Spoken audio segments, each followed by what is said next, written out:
মাংসের বালাচাও এর আগে মনে হয় আপনাদের বানানো হয়নি। এই বালাচাওটা যেই খেয়েছেন সেই বলেছেন মাংসের এর থেকে মজাদার রূপ আর দ্বিতীয়টি হয় না। অল্প একটু মাংস দিয়ে এই বালাচাওটা তৈরি করে পুরো পরিবার পেট ভরে খেয়েও সংরক্ষণ করে রাখতে পারবেন অনেক দিনের জন্য।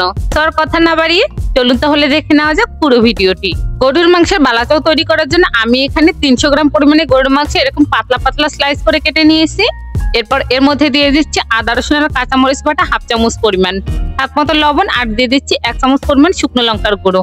এখন এগুলোকে ভালোভাবে মাখিয়ে নেব। ভালোভাবে মেখে নেওয়া হয়ে গেলে 15 মিনিটের জন্য রেস্টে রেখে দেব। এখন চুলায় একটি প্যান বসিয়ে এতে আমি দিয়ে দিব সয়াবিন তেল। আর তেল গরম হয়ে গেলে এখানে আমি 200 গ্রামের মতো পেঁয়াজ কুচি দিয়ে দিব। এখন এই পেঁয়াজ কুচিটাকে নেড়ে ছেড়ে ব্রাউন কালার করে ভেজে নেব। পেঁয়াজ ব্রেস্তা করার সময় অবশ্যই কিন্তু চুলার আঁচটাকে মিডিয়াম টু লো হিটে রাখতে হবে। পেঁয়াজের মধ্যে হালকা কালার চলে আসলে ওই পর্যায়ে চুলার আঁচটাকে একদমই লো হিটে রেখে পেঁয়াজগুলোকে তুলে নিতে হবে। আর তুলতে তুলতে কিন্তু পেঁয়াজের ব্রেস্তার মধ্যে সুন্দর একটা কালার চলে আসবে। এখন এই একই তেলের মধ্যে আমি দিয়ে দিব 1 কাপ পরিমাণে রসুন কুচি। এখন এই রসুনগুলোকে নেড়ে ছেড়ে ব্রাউন কালার করে ভেজে নেব। যখন এগুলোর মধ্যে হালকা কালার হতে শুরু করবে ঠিক ওই পর্যায়ে এগুলোকে তুলে নেব। আর তুলতে তুলতে কিন্তু কালারটা একটু গাঢ় হয়ে আসবে। বেশি কড়া করে ভাজতে যাবেন না, তাহলে কিন্তু খেতে একবারে তেতো লাগবে।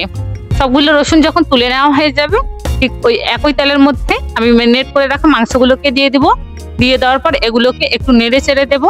এরপর কিছুক্ষণ ওয়েট করে এগুলোকে উল্টে পাল্টে এরকম লাল লাল করে ভেজে নেব। মাংসগুলোকে এরকম লাল লাল করে ভেজে নিতে আমার প্রায় 20 মিনিটের মতো সময় লেগেছে। এখন তেল ঝরিয়ে এগুলোকে তুলে নেব।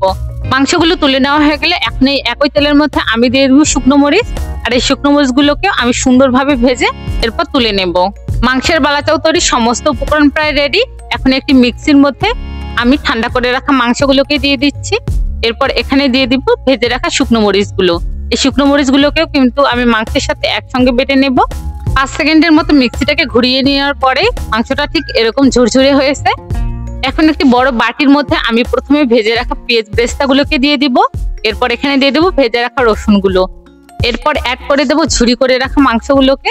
এরপর এখানে অ্যাড করে দেবো আস্ত শুকনো লঙ্কা।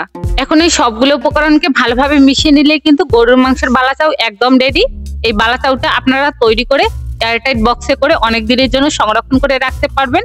এবং কি দেশের বাইরে আপনাদের কোনো আত্মীয়স্বজন থাকলে তাদেরকেও এটি তৈরি করে পাঠাতে পারবেন। আশা করছি এই রেসিপিটা একবার হলে আপনারা বাসায় ট্রাই করবেন। আর আমার বিশ্বাস এই রেসিপিটি আপনাদের কাছে অনেক বেশি ভালো লাগবে। যদি আমার রেসিপিটি আপনাদের কাছে ভালো লাগে অবশ্যই আপনার ফ্রেন্ডস এন্ড ফ্যামিলির সাথে রেসিপিটাকে শেয়ার করবেন। আল্লাহ হাফেজ।